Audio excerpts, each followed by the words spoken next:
Today, we're diving into a story that feels like it's been around forever, you know? One born from the dark, wild canyons of Colorado. It's a classic tale of folklore, of family, and a mysterious little creature that supposedly haunts the riverbanks. But this story has a secret, a big one. There's a ghost in the machine here that's going to make you question everything you think you know about how timeless tales are born. And this one question, man, it gets right to the heart of it all. It just perfectly captures that feeling, doesn't it?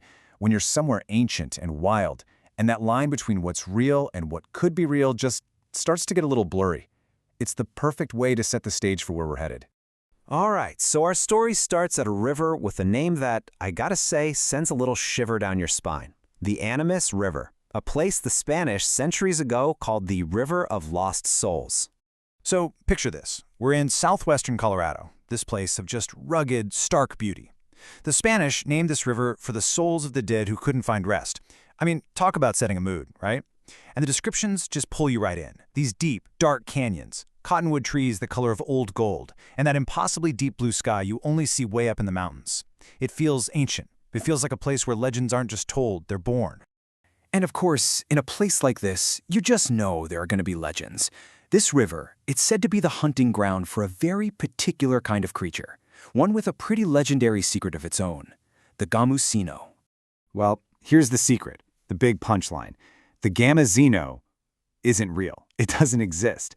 The whole hunt is actually this beloved rite of passage, a classic prank that gets passed down from parents to kids, generation after generation. See, the real goal isn't catching some mythical beast. It's about bringing someone new into a shared family joke, a piece of local history. Now, if this whole setup sounds kind of familiar, you're not wrong. This kind of good-natured trick is everywhere. The Gamusino hunt is basically a regional cousin to the more famous snipe hunt. Both involve tricking some poor soul into waiting in the dark with a sack for a creature that's never going to show. The big difference here, though, is that on the Animas River, this is all about family. You can just see it playing out, can't you? An uncle or a grandpa pulls you aside, whispering all seriously about this shy little creature you can only find at night. Next thing you know, you're crouched in the freezing dark next to a rushing river, holding a burlap sack open for dear life. The others all promise they're just going to go drive the Gamusinos down towards you. And then, of course, they sneak back to the warm campfire, leaving you there until it finally dawns on you that you've been had. So why does this work? I mean, why do people fall for it again and again? This quote just nails it. Because deep down, when you're out there in that vast, dark canyon, a part of you wants it to be real. It taps into this super fundamental human hope that the world still has some secrets left, that there are still mysteries hiding in the shadows. The prank works not because we're gullible, but because, well, we're hopeful. Okay, so we have this beautiful, timeless story, right? It's steeped in folklore, soaked in the atmosphere of the American West. It feels like a tale that's been passed down around a campfire for 100 years.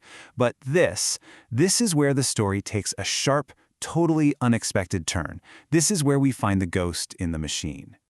I mean, really think about it. Who could write something that feels so authentic, so perfectly rooted in tradition? Maybe an old-timer from Colorado? A local historian who specializes in these legends?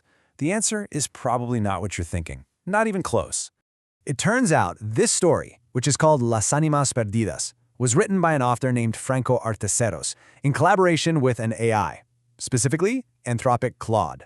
Yeah, all of that atmosphere, that rich folklore, that very human emotion was crafted as part of a human-machine partnership. So how in the world does that even work, right? This isn't about a computer just spitting out a story from a prompt. No, this is a real collaborative process, a kind of digital alchemy. Let's break down exactly how they did it. It really was a partnership, a true back and forth. The author, Franco, he brought the seed of the idea, that initial wild idea. He wrote the first drafts, and most importantly, he had the final creative say on everything. The AI, though, it acted like a tireless writing partner. It brainstormed settings, it suggested better ways to describe things, it pointed out weak spots in the story's pacing, and it offered up all kinds of synonyms and rephrasing options. It was a constant conversation. And let's get really specific here. Remember those old gold cottonwoods and smooth gray stones we talked about? The AI helped refine those exact descriptions to make them pop. When the author just had the basic concept, the AI helped to brainstorm different settings that would perfectly fit that theme of mystery.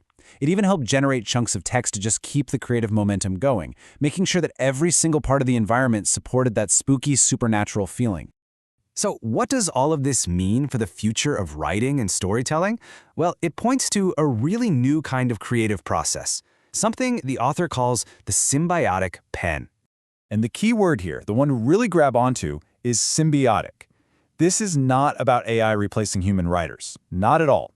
It's about a new kind of workflow where the AI is a tool, an assistant, a co-writer that literally never gets tired or runs out of ideas. It helps the human creator bust through writer's block, expand on their ideas, and polish all the little details. But the vision, the heart, the soul of the story, that's still all human. You know, we started this whole thing with a story that felt like it was pulled right out of the past, an ancient piece of folklore, and we ended up finding out it was created using some of the most cutting-edge technology out there. And I think that just shows that technology doesn't have to lead to cold, robotic art. In the right hands, it can be this incredibly powerful tool to amplify our own creativity, helping us tell stories that feel more human than ever. And that really leaves us with this fascinating question to think about.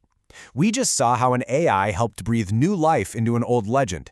So if this is what's possible when timeless tradition meets brand new tools, just imagine. Imagine the kinds of stories, the new myths, the new legends that are just waiting out there to be written. What will they be, and who or what is going to write them?